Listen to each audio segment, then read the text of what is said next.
Halo, assalamualaikum warahmatullahi wabarakatuh. Selamat pagi teman-temanku semua dimanapun Anda berada. Untuk pagi hari ini saya mau membahas hukum-hukum yang berkaitan dengan tetangga, teman-teman. Gini teman-teman, hukum-hukum dengan tetangga, barangkali ada pohon kita ya, pohon kita mentiung di rumah tetangga tersebut lalu patah ya, itu ada hukumnya teman-teman. Itu misal pohon tersebut yang punya pohon tidak mau menebang, boleh kalau itu pohon itu mengganggu ke tempat kita, boleh untuk dipotong.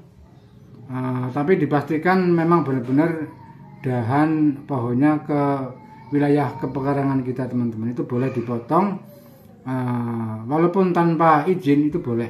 Itu ada dijamin oleh hukum, teman-teman, dengan pasal 666 ya. Itu pasal, ada jaminannya teman-teman, boleh tanpa izin, boleh. Itu memang dilindungi oleh hukum.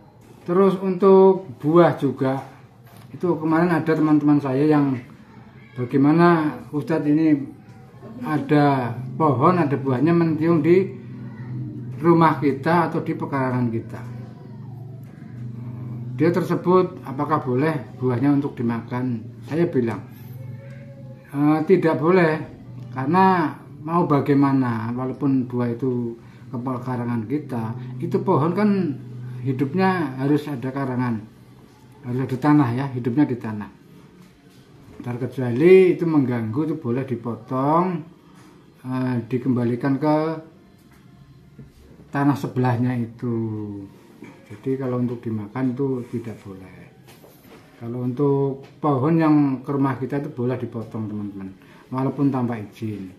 Yang lebih baik lagi, yang punya pohon itu ngomong dengan orang itu, Pak, tolong pohon saya itu mentiung di rumah jenengan, mohon ikhlase apa gimana, itu boleh kalau digituin ya.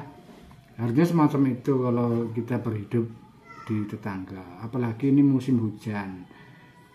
Ini barangkali ada itulah pohon, ketika karangan kita ada pohon ngerobohin rumahnya tetangga, teman-teman, itu boleh minta ganti rugi, boleh. Tapi dengan itu ada dua faktor ya, faktor.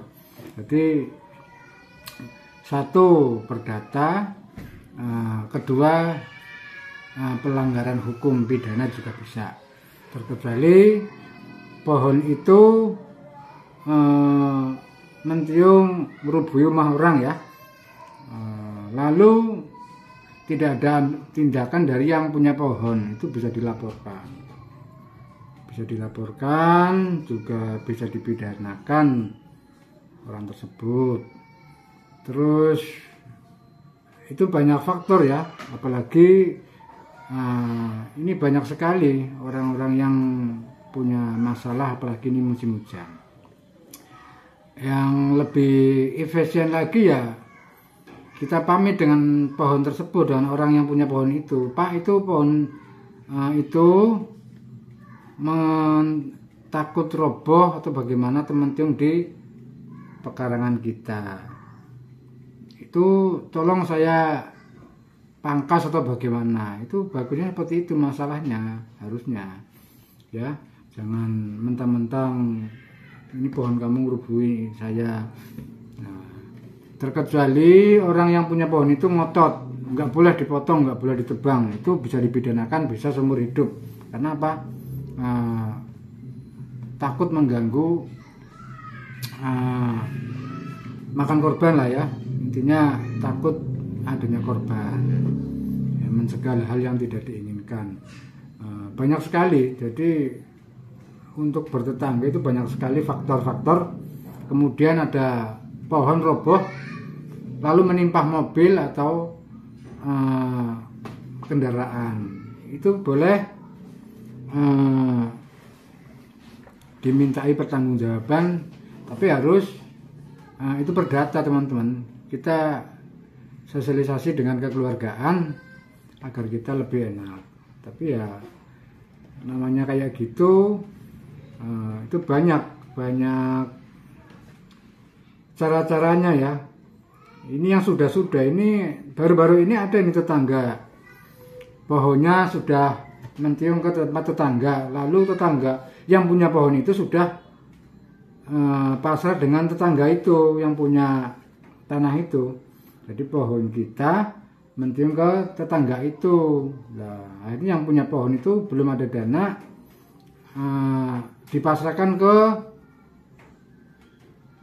tetangga itu sebelah yang pohon itu mencium ke rumah itu. Belum sempat ditebang, memang dia patah teman-teman, patah menimpa mobil atau depan rumah atau teras ya. Itu boleh secara keluargaan perdata itu sifatnya. Karena apa? Dia sendiri mau nebang pohonnya itu, satu belum ada dana untuk nebang, tapi itu sudah itikad baik, itu dituntut untuk masuk ke pidana tidak bisa itu yang itu. Karena apa? Yang punya pohon itu sudah memasrahkan diri, bahkan sudah ngongkon tukang tebang, tapi belum sempat dipotong. Akhirnya sudah patah teman-teman, menimpa mobil dan teras rumah. Itu nanti bagaimana caranya? Caranya ya nanti perdata. Jadi perdata itu sosialisasi dengan keluarga baik-baik. Kalau memang tidak bisa, ini ada pasalnya. Terkecuali yang punya pohon itu ngotot nggak boleh ditebang, itu bisa dilaporkan secara hukum pidana. Kalau hal-hal yang punya pohon itu sudah punya itikad baik, itu tidak bisa dimasukkan ke pidana. Sifatnya perdata teman-teman, karena itu tidak ada yang disengaja, itu semua alam ya. Itu boleh dimintai pertanggungjawaban, tapi dengan syarat secara keluargaan teman-teman. Itu ada pasalnya ya. Memang kalau kita punya dana ya, apalagi pohon itu mengganggu rumah kita ya, itu wajib tanpa izin orang tersebut boleh, nggak usah pikir lama-lama, itu boleh memang. Kalau pohon itu mengganggu rumah kita, itu orang yang punya pohon itu diam saja, sudah diingatkan itu tolong dipotong pohonnya, takut roboh ke rumah kita, orang itu bisa dilaporkan malah ya. Walaupun itu dipotong, itu hukum bersama kita teman-teman. Ada pasalnya itu. Nah, pasalnya 666 ya. Itu dijamin untuk hukum itu. Diperbolehkan kalau hal-hal yang sifatnya mengganggu pohon itu ke rumah kita, itu boleh. Oke. Mungkin begitu dulu teman-teman dari saya, Sayyid Hidayatullah. Wassalamualaikum warahmatullahi wabarakatuh.